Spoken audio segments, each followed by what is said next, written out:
the bye week like for you? It was a lot more intense, more physical than I expected. Um, which we had a chance to do that. I feel like the last couple of years. Actually, no, I'm making that up. Um, it was just more physical, more intense than I thought it would be. Um, we had a chance to get back to Texas football, and there was a lot of two-a-days feeling to it, and tackling drills every day, and very physical. It was a good work week. Intensity as far as the players go? I mean, Oh yeah, oh yeah. And that all came really from the coaches. I mean, it just bled over to us. Whenever coaches are out there jawing with each other, and offensive coaches and defensive coaches are talking trash to each other, then you know it you have no choice but to kind of join in. so who's the best trash talker from the coaches? Coach Keenan for sure. He comes up with some good stuff. Is there a moment or two from the players' perspective that kind of stood out in the last week that maybe woke y'all up or just changed things or changed? I'd say the first tackling drills, the first set of tackling drills on Tuesday, I guess that was. Um, like I said, it just went back to a lot of fall camp, two-a-days feeling, to whereas it's not so much, we were getting ready for a game, so we weren't having to worry about resting our bodies and stuff. And so there was a lot of hitting going on, and very physical. Even whenever we took off our bottom pads on Thursday, it was still very physical. So. Is that a lot of frustration, or do you think it's more focus? It's more focus. It was more the idea of working on us. We can't control what Nebraska or anybody else does that we play, and so we wanted to use last week to work on Texas football, and this week we'll be able to integrate more of our game plan into our practices. Did you sit down Thursday night and watch the Nebraska game? I didn't. I really don't like to watch the TV copies of games. I get distracted and start cheering for people and being a fan, and so I like to get in the film room when it's dark and it's just me, and there's no announcers telling me what should have happened and stuff.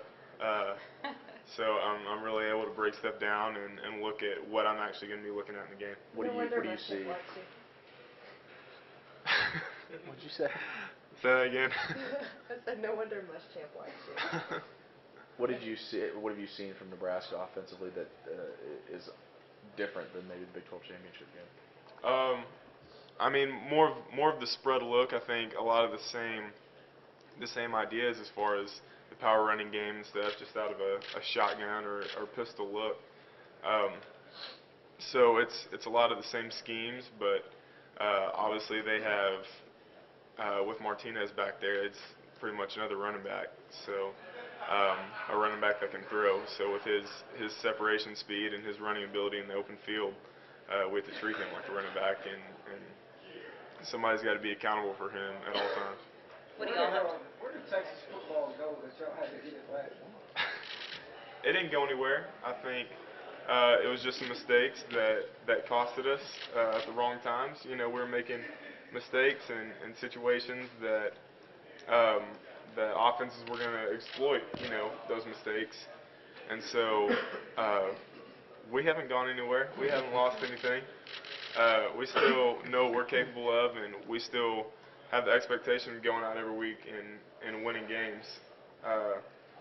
So right now it's Nebraska, and it's going to be the biggest game of the year, and whatever next week's game is will be the biggest game of the year. And in order to keep our goals intact of giving ourselves a chance to play for the Big 12 championship, obviously we need to keep winning. Like, what kind of back-to-back stretch of games like those last one against OU and this one against Nebraska, how can that elevate you guys as players? What does that do as far as motivation and thought process and all that? Well, it's hard to not carry over a little bit from losses like that, tough losses. We want to prepare for each game individually, but at the same time we want to take those mistakes and learn from them and make sure they don't happen again. And so we've got a lot of examples to learn from these last two games, and that was part of last week, just fixing some of the things that we were doing to hurt ourselves. And we want to make sure that we're playing the team with the opposite jersey on and not ourselves, because that was definitely happening a lot in the past 2 games. What is it like, though, with the level of competition? Do you think that raises the game a little bit, knowing that that's kind of the hype and, I guess, just the level that you guys are going to play at? Well, we bring the same intensity every week to practice. I can honestly say that. That since the day I got here 2 years ago, it's been like that every week. Coach Muschamp, Coach Aquina, they're the same. They're the same guy for every game. They're going to prepare just as hard, and they're going to expect the same level of performance and preparation from us every week. So regardless of who we're playing, it's important to everybody. You can tell that it's important to the coaches every week. They love what they do, and that bleeds over. We love doing what we do. So regardless of who we're playing, we're going to prepare and play the same. So like at this point, it's personal. You guys are looking at losing a possible 3 in a row. Y'all take this personal? Is it personal? I don't know. I don't know if I could say that. We're all competitors. We all want to win, and so every loss, it's going to sting the same. So I don't know if I could say it's personal. All of us are competitors, and we want to win, and we want to perform well individually.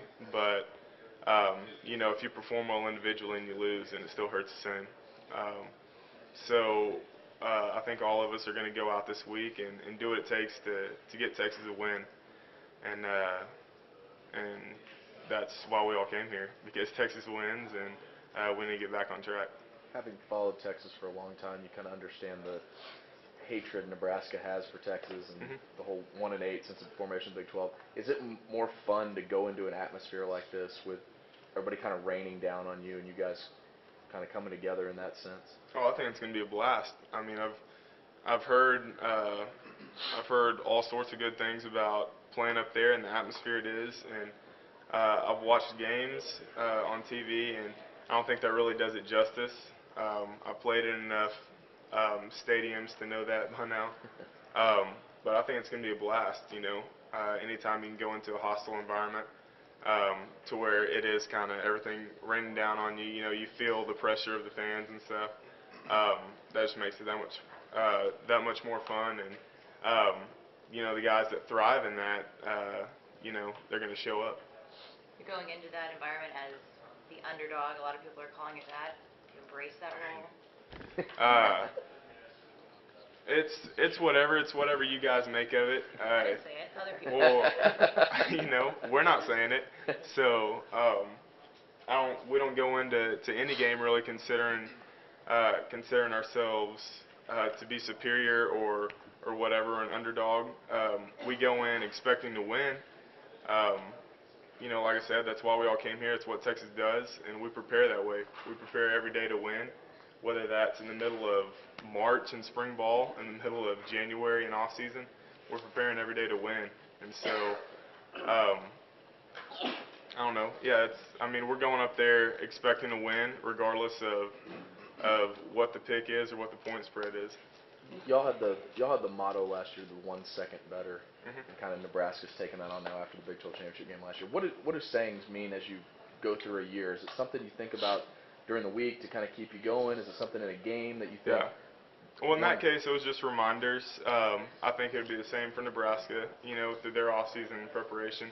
That it was just a reminder for us that year that that's how close we were. If we would have been that much better, if we would have been that much more disciplined or whatever it might have been, we would have given ourselves a chance to fulfill our dreams, and that year, to play in the national championship. So I think that's all it is. It's just a reminder. Anytime you need that boost to get going in the morning. And sometimes it's hard, especially, like I said, in the middle of January, February, at 5 in the morning, running sprints out there when nobody else has even thought about waking up. It is hard, but that's a constant reminder, and you remember how you felt whenever you did come up 1 second short. Blake, describe how tough it is on a defensive back, especially a safety up against a guy like Martinez who can run, he can do the option, he can throw, he can do it all. How tough is it on you? You have to have a lot of discipline, I'll say that. Because of the running threat, obviously you have to stop the run first. Everybody knows that. If you can't stop the run, there's no reason for them to throw it. So, you know, we have to be very disciplined with our eyes, all of us in the back end, and know our reads and what we're looking at, and not be fooled by what's going on in the backfield, because that's all going to look the same. And the only thing that's going to look different is somebody running wide open behind us if we don't have our eyes right. So it's going to be an eye discipline game for sure, because they're going to pound the ball inside or whatever on the run. You know, 9 plays out of 10, and then that one play there's going to be somebody running over the top. And if we're not disciplined enough to handle the situation in the atmosphere, then that'll hurt us. Any comparisons to UCLA and what you were up against there? A lot of the same downhill running schemes. You know, it's just out of a look that I think we're all trying to get used to in college football. You know, a spread look, but still downhill running team. You know, out of the shotgun or pistol. So, yeah, there are some comparisons. I'd say there's some comparisons with their players, with how the production of their running backs and Nebraska's quarterback, obviously. They're all great players, and they know the scheme, and they know where they fit in it. You talked about that discipline. Is that tougher from a mental standpoint later in the game? Or, I mean, is that when it gets really... Yeah, that is when it gets tough, whenever you're on the 12th, 15th play of a drive or whatever, and you're tired, you're in that atmosphere. You know, your eyes start to wander. You kind of forget your responsibilities and stuff, and you go back to play 7th grade football, which you can't do, or you'll be exploited for sure. So that is when it gets tough. Whenever you're tired, it's at the end of the game, but you know that's what builds champions, and that's what it comes down to. And we like to think that we have the type of character on this team that we can handle those situations. Thank you. Thanks, Blake. Thanks, Blake.